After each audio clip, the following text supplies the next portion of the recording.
모임에 나가면 이런 사람 꼭 있습니다. 말은 조곤조곤하지만 뭔가 불편하고 내용은 나쁜 얘기가 아닌데 자꾸만 기분이 상하고 처음엔 내가 예민한가 싶지만 시간이 지나면 어느새 다들 조용히 그 사람을 피하고 있습니다. 그리고 진짜 무서운 건 그 당사자는 모른다는 겁니다. 본인은 전혀 눈치채지 못한 채, 아, 나 원래 말투가 좀 그래. 그냥 한 말이야. 이렇게 넘겨버립니다. 하지만 분위기를 깨는 말투는 단순한 습관이 아니라 사람 사이의 온도를 떨어뜨리는 위험 요소입니다. 이런 말투를 쓰는 사람은 결국 다음 모임에 초대되지 않는 사람이 됩니다. 오늘은 듣는 순간 기분이 상하고 하는 순간 사람들의 마음이 멀어지는 말투 5가지, 그리고 그걸 어떻게 바꾸면 되는지까지 구체적이고 현실적인 예시와 함께 말씀드리겠습니다. 며칠 전 퇴직 후 함께 지내는 친구들과 오랜만에 점심 모임을 가졌습니다. 다들 60대가 넘은 친구들이라 건강 이야기부터 손주 자랑, 예전 직장 시절의 무용담까지 웃으며 이야기꽃을 피우던 자리였죠. 그런데 그날 유독 말수가 줄고 표정이 굳어지는 사람이 있었습니다. 처음엔 피곤해서 그런가 싶었지만 집에 돌아오는 길에 곰곰이 생각해보니 그 원인은 바로 말투였습니다. 누군가의 무심한 한마디가 분위기를 꺾고 그 말에 상처받은 사람이 마음을 닫으면서 그날의 모임은 서서히 조용해졌습니다. 나이가 들수록 말투는 더 중요해집니다. 젊었을 땐 무심코 넘기던 말도 나이가 들수록 더 예민하게 들리고 더 깊이 남습니다. 젊을 때는 실수해도 너그럽게 넘겨주지만 인생을 오래 살아온 지금은 그 한마디가 내게 무시처럼 느껴지기도 합니다. 이제는 말 한마디가 사람과 사람 사이를 따뜻하게도 어색하게도 만드는 시기입니다. 조심하지 않으면 오래된 인연도 그 말 한마디로 멀어지게 마련입니다. 그래서 오늘은 혹시 나도 모르게 하고 있을지 모르는 모임 분위기를 흐리는 말투 5가지 지금 바로 알려드리겠습니다. 첫 번째, 늘 부정적으로 말하는 사람. 요즘 세상 돌아가는 거 보면 정말 답 없어. 그래봤자 뭐해, 다 허사야. 이런 말 무심코 내뱉기 쉬운 말입니다. 하지만 이런 말은 들은 사람의 마음을 쓱 꺾어버립니다. 좋은 이야기도 이 말투 한 줄이면 금세 식어버리죠. 나이가 들수록 세상에 대한 시선이 날카로워질 수 있지만 부정적인 말투는 본인도 주변 사람도 지치게 만듭니다. 부정 대신 공감과 따뜻한 위로 한마디면 충분합니다. 그래도 그동안 참 잘 버텨왔네. 그렇게 이야기 들으니까 내가 다 대견하네. 같은 말이 오히려 더 깊이 남습니다. 아무리 세상이 각박해도 따뜻한 말 한마디는 우리의 모임을 밝히는 촛불이 될 수 있습니다. 두 번째, 자기 얘기만 하는 사람. 그건 나도 겪었어. 내가 예전에 말이야. 대화를 나누다 보면 누군가의 이야기에 내 경험을 덧붙이고 싶을 때가 많습니다. 하지만 조심해야 합니다. 남 얘기는 듣지 않고 내 이야기만 계속하는 순간 상대는 말할 의욕을 잃어버립니다. 60대 이후의 대화는 특히 경청이 핵심입니다. 나누는 이야기보다 들어주는 태도가 더 큰 위로가 됩니다. 그래, 그랬구나. 참 많이 힘들었겠다. 한마디가 수많은 조언보다 낫습니다. 이야기의 중심이 되려 하지 말고 함께 공감하고 어깨를 나란히 하는 대화가 필요합니다. 대화는 경쟁이 아니라 연결입니다. 세 번째, 솔직함을 가장한 무례함. 너 요즘 살 좀 붙었네. 그 나이에 그런 옷은 좀 아닌 거 아냐? 이런 말, 농담처럼 툭 던질 수 있습니다. 하지만 듣는 이는 속이 쓰립니다. 특히 나이가 들수록 외모나 건강에 대한 지적은 더욱 민감하게 들립니다. 솔직한 말이 꼭 필요한 건 아닙니다. 진심은 배려 안에서 전해야 깊게 전해집니다. 오늘 얼굴이 환해 보이네. 늘 당당하게 보여서 보기 좋아. 이런 따뜻한 말은 나이든 우리에게 더 큰 용기와 웃음을 줍니다. 결국 중요한 건 진실보다 사람입니다. 진실이란 이름으로 상처를 남기기보단 진심으로 따뜻함을 전해보세요. 네 번째, 지적하는 습관. 그건 내가 잘못하는 거야. 그건 틀렸어. 정확히는 말이지. 사소한 틀림도 그냥 넘기지 못하고 지적하는 사람들이 있습니다.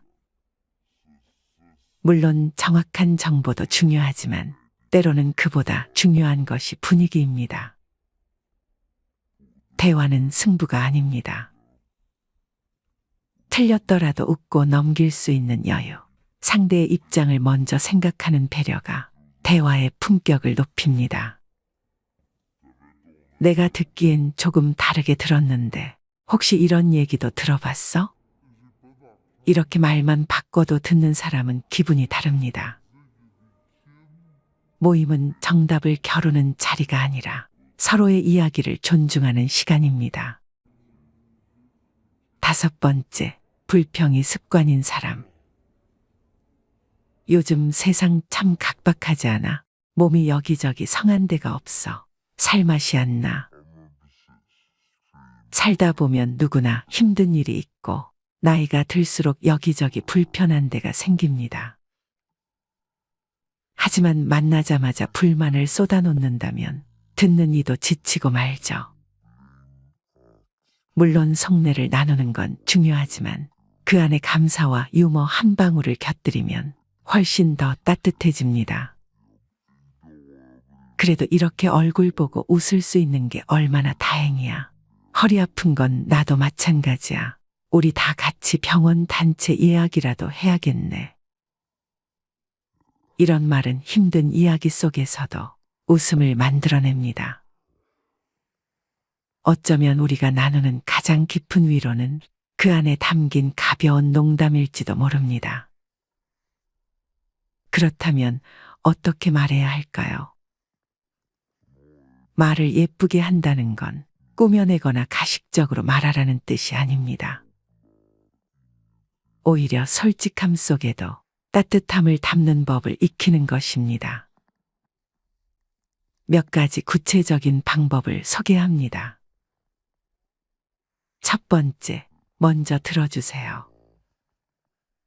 말 잘하는 사람보다 잘 들어주는 사람이 더 오래 기억에 남습니다. 상대가 말을 마치기도 전에 내 의견부터 말하지 말고 그래서 어떻게 됐는데 그럴 땐 참 힘들었겠다 처럼 반응하며 듣는 연습을 해보세요. 때론 말보다 고개 끄덕이는 몸짓 하나가 더 큰 위로가 됩니다. 두 번째, 부정 대신 공감으로 바꿔보세요. 그건 안 돼. 대신 그렇게 생각할 수도 있겠네. 그거 틀렸어. 대신 내가 아는 건 조금 다르지만 그런 얘기도 있었구나. 이렇게 말하면 상대도 방어적이지 않고 마음을 엽니다. 부정은 거리를 만들고 공감은 다리를 놓습니다. 세 번째, 표정과 함께 말하세요. 아무리 좋은 말도 퉁명스럽게 하면 의미가 반감됩니다. 눈을 마주치고 미소를 지으며 천천히 말해보세요. 나이가 들수록 말보다 얼굴이 먼저 말해주는 경우가 많습니다. 부드러운 말투와 온화한 표정이 만나면 그 자체로 좋은 기운이 됩니다. 네 번째, 감사의 말을 아끼지 마세요. 당신 덕분에 오늘 하루가 따뜻했어요. 이야기 나눠줘서 참 고마워요. 작은 감사의 말이 사람을 감동시킵니다. 어른의 말은 무게가 있기 때문에 짧은 한마디도 오래 기억됩니다. 특히 60대 이후의 대화에서는 이 감사 한마디가 관계를 더욱 단단히 묶어줍니다. 다섯 번째, 이야기를 나누는 것이 아니라 마음을 나눈다고 생각하세요. 내 말이 상대의 하루를 밝히는 등불이 될 수 있습니다. 괜찮아. 우리는 지금도 충분히 잘 살고 있어. 같은 따뜻한 말은 때로는 병원약보다 더 큰 힘을 가질 수 있습니다. 말은 기술이 아니라 온기입니다. 말은 나이를 먹을수록 품격을 드러냅니다. 모임에서 반짝이는 사람은 목소리가 큰 사람이 아니라 조용히 따뜻한 말을 건넬 줄 아는 사람입니다. 그런 사람 곁에는 언제나 사람들이 다시 모이고 싶어 하게 됩니다. 그리고 한 가지 더, 말투를 바꾼다는 건 단지 예의 바른 사람이 되겠다는 다짐이 아닙니다. 그것은 곧 내가 소중하게 여기는 사람들과 더 오래, 더 따뜻하게 지내고 싶다는 표현입니다. 나의 말 한마디가 누군가에겐 하루치 위로가 될 수도 있고 오랜 외로움을 덜어줄 수 있다는 걸 잊지 마세요. 말은 결국 사람입니다. 말을 바꾸면 사람이 바뀝니다. 나이가 들수록 말은 곧 그 사람의 인생이 됩니다. 오늘 내가 나눈 말이 누군가의 하루를 환하게 밝혀주는 등불이 되길 바랍니다. 마지막으로 특히 퇴직 후 나이가 들면서 절대 가면 안 되는 모임들에 대해 이야기해 보려 합니다. 나이 들수록 사람 모이는 곳이 두렵습니다. 다른 생각을 가진 사람들 틈바구니에서 서로의 눈치를 조율하며 상처받지 않고 자신을 지켜간다는 것이 얼마나 고된 일인지 깨닫고 있기 때문입니다. 저도 모임이 한 세, 네 개 정도가 있습니다. 그중 하나는 처음에는 그저 맘 편한 사람들끼리 얼굴이나 보자던 모임이었습니다. 가끔 모여서 사는 이야기 나누고 속에 담은 이야기 풀어내며 팍팍한 인생 사정이나 느껴보자는 단순한 생각이었습니다. 마음 맞는 아줌마들 몇이 모였고 어디에도 하소연하지 못했던 애끓는 속풀이를 서로 내놓기 시작했습니다. 소가리를 섞어내는 자리에 수다 떠는 맛이 보태지면서 사람 수가 불어났습니다. 너댓이 대여섯이 되고 그게 또 아홉이 되고 열을 넘어가면서 모임은 제법 덩치가 커져갔습니다. 오래지 않아 13명이 되었습니다. 회장이랄 것도 없었고 회비랄 것도 없었죠. 모이는 숫자대로 n분의 1하여 밥값을 쪼개내면 그만이었고 어쩌다 좋은 일이 있거나 자랑할 일이 생긴 사람이 차 한 잔씩 돌리면 그만이었습니다. 그랬던 모임이 덩치가 불어나면서 야유회나 연극 관람처럼 같이 하는 일이 도모되었습니다. 할 일이 늘어나니 회장과 총무는 물론 돈도 필요했습니다. 결국 회비란 걸 걷기 시작했습니다. 그런데 모임이 모양새를 갖춰갈수록 뒷말이 많아졌습니다. 그저 얼굴이나 보자던 단순한 계산이 생각지 못한 방향으로 흐트러지고 있었습니다. 너댓이 움직일 때는 다 같이 알고 처리하던 일들이 몇만 아는 일로 끝나기도 했고 연락할 시간이 부족하다는 이유로 회장의 단독 처리가 늘어갔습니다. 상황은 오해를 거듭하며 갈등이 눈덩이처럼 불어나면서 결국 서너씩 갈라져 수근거림이 늘어갔습니다. 모임은 여전히 존재하지만 예전의 모임이 아닙니다. 맘 편한 사람들끼리 얼굴이나 보자던 즐거운 모임은 불편한 모임이 되어 모임이 아니라 흩어짐이 되고 말았습니다. 사람은 모이는데 마음은 흩어지는 아이러니 속에서 불편하고 뒤탈 많은 모임으로 전락하고 말았죠. 동네 아줌마들 모임 하나도 이럴진데 개인적 목표가 각기 다른 큰 모임이야 더 말해 무엇할까요? 서로의 진실 공방으로 산통이 깨지기도 합니다. 어떤 모임이든 만나자마자 급속도로 친해지는 것은 조금 경계해야 할 필요가 있습니다. 나태주 시인의 오래 보아야 예쁘다. 너도 그렇다. 라는 시처럼 사람들과의 관계는 시간을 두고 조금 오래 보는 것이 좋습니다. 좋은 면만 보여주기에도 바쁜 시간이기에 처음엔 서로를 진솔하게 꺼내 보여줄 시간이 없습니다. 그러다 누구나 그렇듯 관계가 지속되다 보면 자신도 모르게 상대방에게 실수를 하고 맙니다. 젊었을 때도 사람 보는 눈이 있다고는 생각하지 않았지만 나이가 먹는다고 해서 사람 보는 눈이 길러지는 것도 아니었습니다. 어떤 모임은 만나자마자 서로에 대한 칭찬을 늘어놓기 바쁩니다. 반면에 어떤 모임은 팩트만 이야기해 준다며 서로에 대한 험담만 늘어놓기 바빴습니다. 사람을 만나고 대화하는 것이 좋았지만 어떨 때는 기빨리고 도망치듯 나온 모임도 많았습니다. 내가 나가고 있는 모임에 자존감, 도둑이 있는지 살펴보세요. 그들은 다양한 가면을 쓰고 다양한 말로 나의 자존감을 도둑질해 갑니다. 나의 모자란 자존감을 누군가를 만나서 채워야 한다는 강박을 버린다면 더 이상 자존감 도둑들의 표적이 되지 않을 수 있습니다. 나에 있는 그대로의 모습을 사랑해주는 사람들이 있는 곳으로 갑시다. 굳이 내가 그 사람들에게 맞추기 위해 변하려고 애쓰지 말고 힘들게 노력하지 않아도 나를 좋아해주고 응원해주는 사람들이 있는 모임에 참여하세요. 먼저 절대 가면 안 되는 모임 첫 번째는 서로 시기 질투하는 모임입니다. 이연복 셰프가 한 TV 프로그램에서 자신의 친구 관계에 대해 이야기한 적이 있습니다. 이 셰프에게는 30년 가까이 만나온 친구 모임이 있었습니다. 이 셰프가 유명해지고 난 후 친구 모임에서 2차를 갔을 때 이 차는 누가 돈을 내냐? 라는 말이 나왔습니다.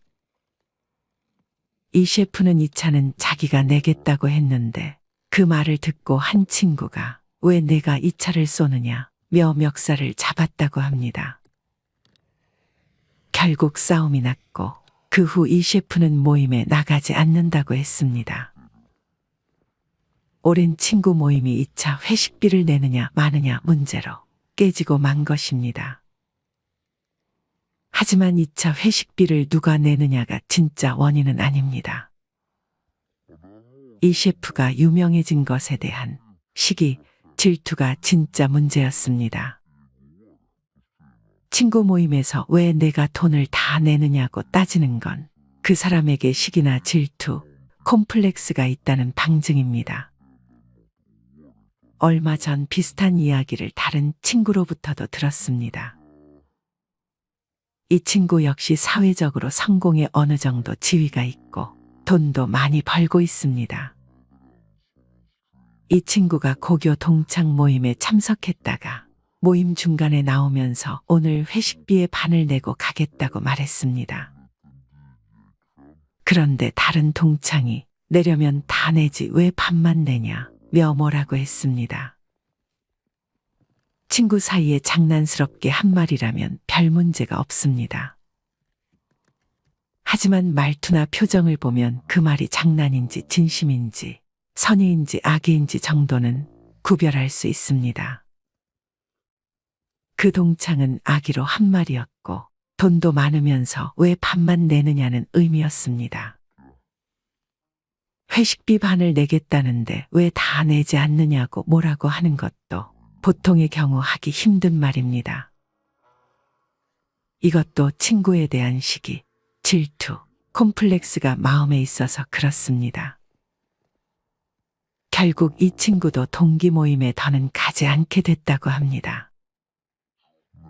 회식비를 반 낸다 해도 문제고 다 낸다 해도 문제입니다. 그럼 n분의 1로 나눠내면 문제가 없을까? 그것도 아닙니다. 성공의 돈도 벌었는데 친구들에게 한턱을 내지 않는 쫀쫀하고 야박하며 베풀 줄 모르는 이기적인 친구가 돼버립니다. 이런 사람들은 욕을 피할 수 있는 방법이 없습니다. 뭘 해도 비난받습니다. 그래서 결국 성공한 사람은 모임에 더는 나가지 않게 됩니다. 모임에 나가지 않는다고 욕을 안 먹는 건 아닙니다. 성공하기 전에는 모임에 나갔는데 성공한 다음부터 나가지 않으면 옛날에는 안 그랬는데 이제는 변했어 라며 비난받습니다. 결국 뭘 해도 욕을 먹습니다. 모든 친구가 다 이렇게 시기 질투의 감정으로 성공한 사람, 돈을 많이 번 사람을 비난하는 건 아닙니다. 시기 질투의 감정으로 말을 내뱉는 이는 소수입니다. 하지만 10명 중 1명 정도는 그럽니다. 비록 1명이지만 그 1명이 모임에서 이런 말을 하면 그 다음부터는 모임에 나가기가 두렵습니다. 그런 친구가 1명이라도 있으면 그 모임에 더는 나갈 수가 없습니다. 소위 성공한 후 모임에 나가지 못하는 사람이 이 셰프만은 아닙니다. 정말 많은 사람이 사회적으로 명성과 부를 얻은 후 과거 인연이 끊기고 맙니다. 밥값을 누가 내느냐, 얼마나 내느냐의 문제로 인간관계가 꼬인다는 건 참 우스운 일입니다. 그런데 친구 관계, 지인과 관계에서는 이게 참 중요합니다. 만나서 이야기만 하고 헤어지면 웬만한 경우가 아닌 한 사이가 틀어질 일이 없습니다. 하지만 만나서 이야기하다 보면 필연적으로 차값, 밥값, 술값 등을 지출해야 합니다. 이걸 어떻게 누가 부담하느냐에 따라 친구 관계가 영향을 받습니다. 어쨌든 이런 문제로 성공한 사람, 돈을 번 사람은 자신의 옛 모습을 잘 아는 친구들. 즉 자기가 잘 나가기 전, 성공하기 전부터 알고 지낸 친구들 모임에 나가기가 힘듭니다. 업무와 관계없이 순수한 인간관계를 이어나갈 수 있는 좋은 모임이라 해도 소위 성공했다는 사람은 나가기가 어렵습니다. 성공한 후 사람이 변해서 모임에 나가지 않는 게 아닙니다. 모임에서 상처를 받아 다음부터는 안 나가게 된다는 게 좀 더 정확한 답입니다. 두 번째, 술로 시작해서 술로 끝나는 모임. 매년 이맘때가 되면 이어지는 송년회 모임에 걱정부터 하고 나서는 사람들이 많을 것입니다. 오늘은 얼마나 마시게 될까?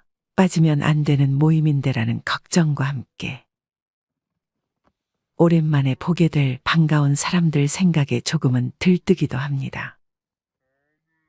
송년회는 지난 한 해를 뒤돌아보고 잘 정리하는 자리입니다.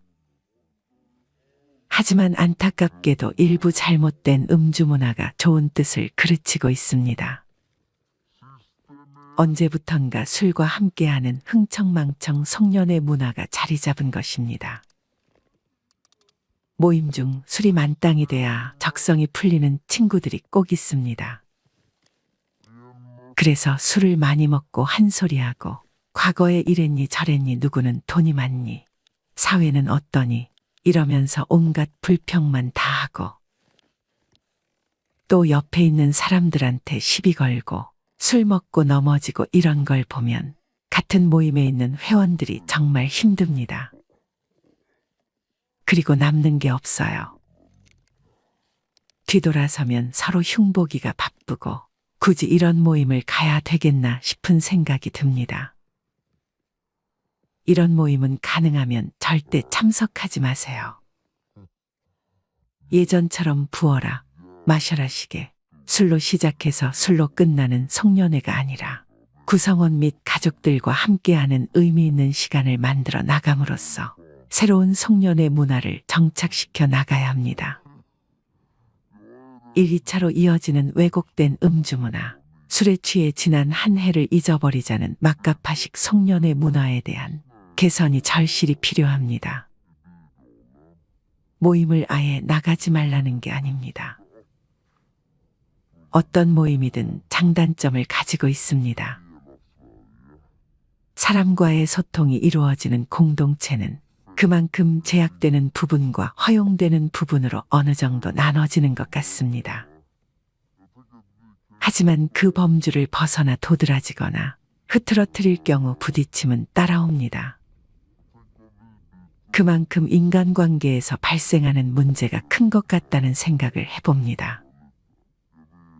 좋아하는 분야의 것들을 공유하고 의견을 나누고 교류하는 일은 참 매력적입니다. 서로 엮어주는 끈과 같은 역할을 해주며 서로 성장하는 곳이 되고 있다면 그 모임은 잘 굴러가고 있다고 말할 수 있습니다.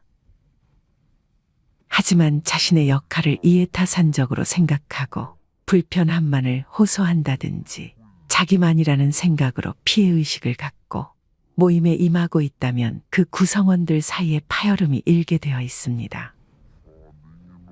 작은 일도 자기만 한다고 생각하며 매번 컴플레인을 하는 경우도 종종 마주합니다. 항상 그런 부류들은 팀 분위기를 흐려놓기도 하고 팀워크를 깨뜨리는 계기가 되기도 합니다. 봉사라는 단어를 사용하지만 봉사가 아닌 자신에게 이득이 가는지에 대한 여부를 따지는 경우도 많이 보게 됩니다. 이렇게 모임을 결성하기도 힘들지만 유지하는 것은 더욱 어렵다는 생각을 해봅니다. 매해 성장하는 모임들은 누군가의 양보와 배려, 그리고 주인의식으로 이루어지는 것임을 잊지 않았으면 합니다. 보이는 것이 모두 진실이 아니듯 그 이면에 땀 흘리는 이들의 참모습을 볼 수 있어야 합니다. 그래야 서로 감정을 공유하고 오래가는 모임이 될 수 있다고 생각합니다. 우리 주변에는 많은 모임들이 있습니다. 어떤 목적으로 공동체에 참여할 것인가 한 번쯤은 심사숙고하는 시간을 가져보길 바랍니다. 오늘의 이야기가 도움이 되셨다면 구독과 좋아요 부탁드립니다. 그리고 여러분의 생각도 댓글로 남겨주세요. 여러분과 소통하는 시간이 저에게도 큰 의미가 됩니다.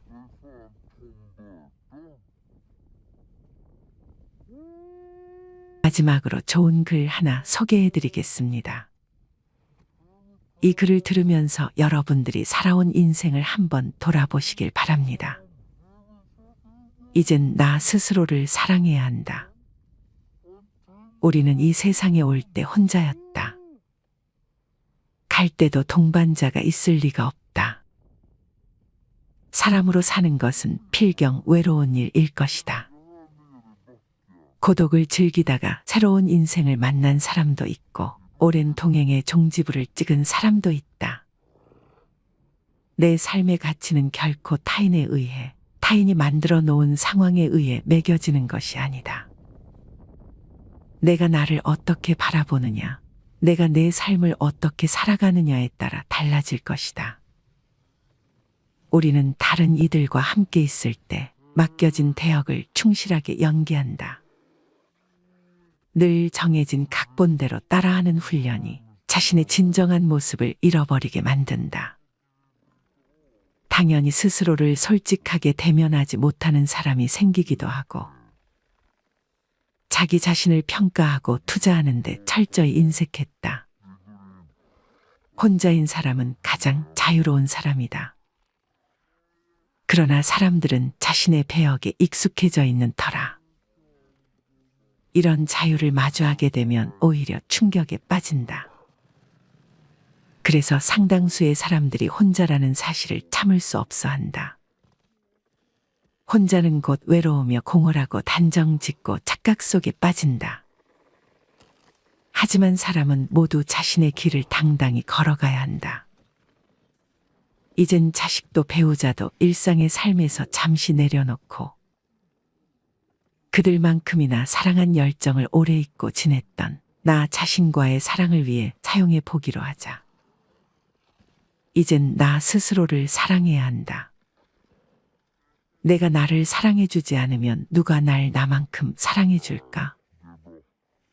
최근에 혼자만의 시간을 누려본 기억이 있는가? 혼자서 여행을 가본 적이 있는가? 스스로 고독한 여행자가 되어보자. 한밤중 덜컹거리며 달리는 기차에 앉아 창밖으로 스쳐 지나가는 불빛을 바라보자. 고독은 생각을 풍성하게 키우고 그 차원을 높여준다. 많은 생각이 부담스러운가? 생각이 많은 것은 좋은 일이다. 그것을 조용히 음미할 때 우리의 영혼은 성장한다. 열심히 가정을 지키면서 살아온 나 자신을 마음껏 칭찬하자. 열심히 일하면서 지나온 내 삶을 한껏 사랑하자. 정성껏 마음 주고 걸음 좋은 내 이웃들을 중심으로 사랑하며 칭찬하자. 이젠 이만하면 쉴 자격 충분하니 더 이상 달려가지 못하더라도 달래고 추스릴 시간을 주자.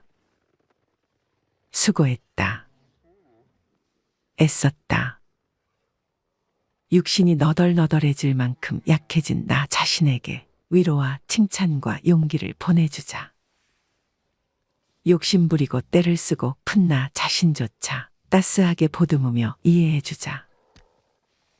잠시 거울 속에 내 얼굴을 정면으로 쳐다보자. 노화를 느낀 언젠가부터 자세히 보기 싫어진 내 얼굴이지만 오늘은 거울 속에 내 얼굴을 정면으로 뚫어져라 바라보자. 10년 전, 20년 전, 30년 전 사진의 내 얼굴을 생각하며 구석구석 찬찬히 현재의 내 모습을 바라보자. 저렇게 늙어가는구나. 나는 우울하고 안쓰러운 마음이 들 것이다. 그 얼굴에는 굴곡의 세월과 기쁨, 서러움의 시간이 묻어있고 사랑과 이별과 망각의 시간들이 묻어있다. 내 얼굴이지만 수많은 세월 동안 진지한 대화 한 번 없이 남의 물건처럼 방치해둔 내 모습이다. 언제 이렇게 수많은 주름살이 얼굴을 도배했을까? 언제 이렇게 떨어진 꽃잎의 색깔처럼 피부는 갈색 침전이 되었을까? 한때는 거울 속에 저 얼굴에도 신혼의 싱그러움이 있었다. 애들 초등학교 입학식 때 희망에 찬 젊은 부모의 기계가 있었을 것이다. 경제적 궁핍함에 힘든 세월 속에서도 꿋꿋이 웃음을 잃지 않던 얼굴이었고 애들의 교육 문제로 일희일비하던 극성스런 부모의 얼굴이었다.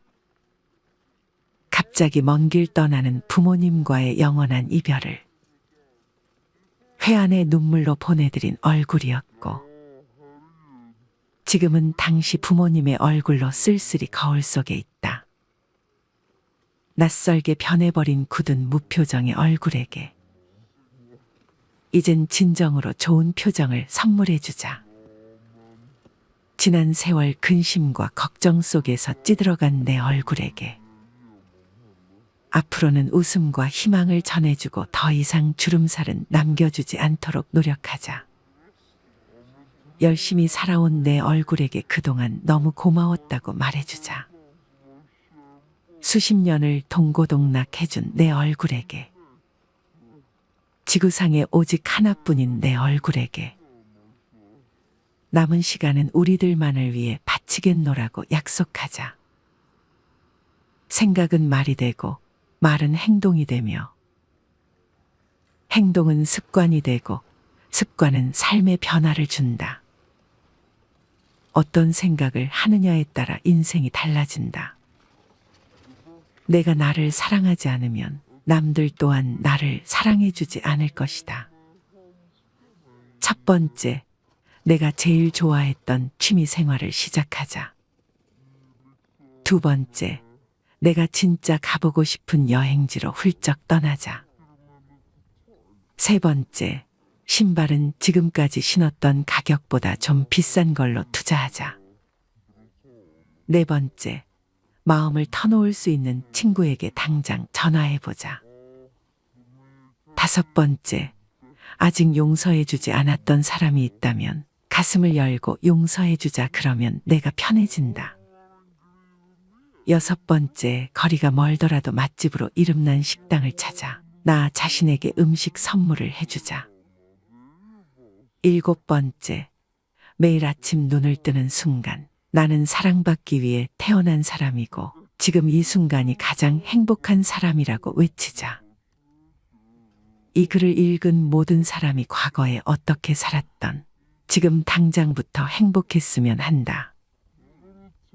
거울 속의 낯선 나를 이젠 진정 사랑하는 대상으로 친하게 지내며 먼 훗날 영원한 안식 여행을 떠날 때 너와 나 우리는 행복한 삶을 살았다고 말할 수 있었으면 얼마나 좋을까.